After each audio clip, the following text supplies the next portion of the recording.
was the fall of 2011 when two sisters, Kelsey and Savannah Webster, moved with their parents to a new town. The girls settled in pretty quickly, enrolled in school and made new friends and girlfriends, one of whom was Rica. The Webster sisters got along well with her, and later the girl became their best friend. On the evening of October 15th, the three girls decided to take a walk around the outskirts of town and take some scenic pictures. At one point, the trio found themselves at a railroad crossing where they saw a freight train approaching. After the train pulled alongside the girls, Savannah published an emotional post on Facebook. "Standing next to a train is awesome," the girl wrote. However, the text message did not convey the emotion as vividly as the joint selfies taken next to the train whizzing by. You can see from the girls' faces that it was really bright sensations. However, the girls did not suspect that another train was moving along the neighboring tracks from the opposite direction, the lights of which can be seen in the corner of the frame.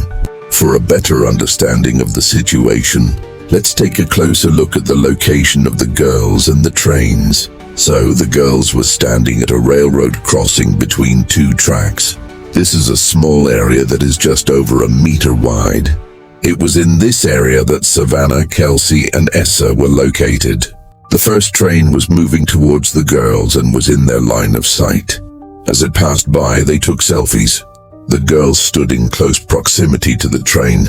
You can see their hair developing in the wind coming from the cars passing nearby.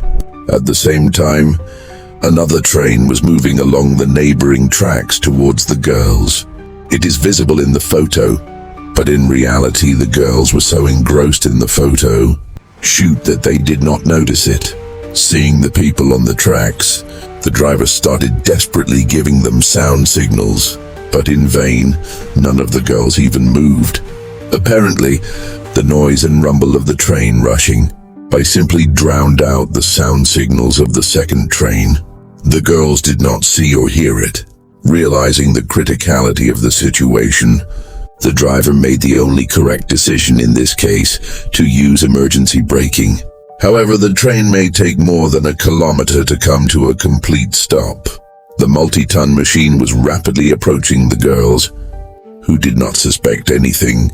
The driver and his assistant watched them for about 12 seconds, after which the train leveled off and the trio disappeared from sight. After the train stopped, the driver and his assistant rushed to the crossing. There, a terrible picture appeared before them. All three girls were lying on the ground and were badly mutilated. It was clear that two of them were dead, while the third was still showing signs of life. It was Savannah who was trying to scream. Emergency personnel soon arrived on the scene. Kelsey and Essa were pronounced deceased, while Savannah was flown by helicopter to a medical center. The girl's condition was assessed as critical. Soon she was put into a medically induced coma, underwent several surgeries, and was connected to a life support machine. But despite all efforts, doctors said that the girl would not be able to recover because the injuries were too serious. In addition to bruises and contusions, she had internal bleeding, several blood clots, about 12 broken bones, and a serious head injury. After learning that Savannah would never return to her former life, the girl's parents found the strength to make the most difficult decision of their lives: to take her off life support. An investigation was launched into the deaths of the three, and the first thing detectives did was talk to the machinists. The first reported that the girls were screaming and waving at him as he passed them. The crew of the second train, driver John Anderson and his helper Michael Anderson, said they did everything they could to get the girls' attention and stop the train. The men saw them on the tracks and watched helplessly as an unthinkable tragedy unfolded before their eyes. It is worth noting that they took these events very hard and suffered a serious psychological trauma. It took them quite a long time to recover and return to work. John and Michael did not leave the feeling of guilt for the death of the girls. But the colleagues of the men supported them and said that the tragedy occurred through no fault of theirs. The men admitted that for some time after those events they had nightmares. By the way, at that time they had children, teenage girls, so John and Michael took this tragedy very close to their hearts. The incident was recognized as an accident. No charges were brought against the drivers of both trains. Despite the investigation, law enforcement officials said that they will never be able to fully find out the details of what happened that day.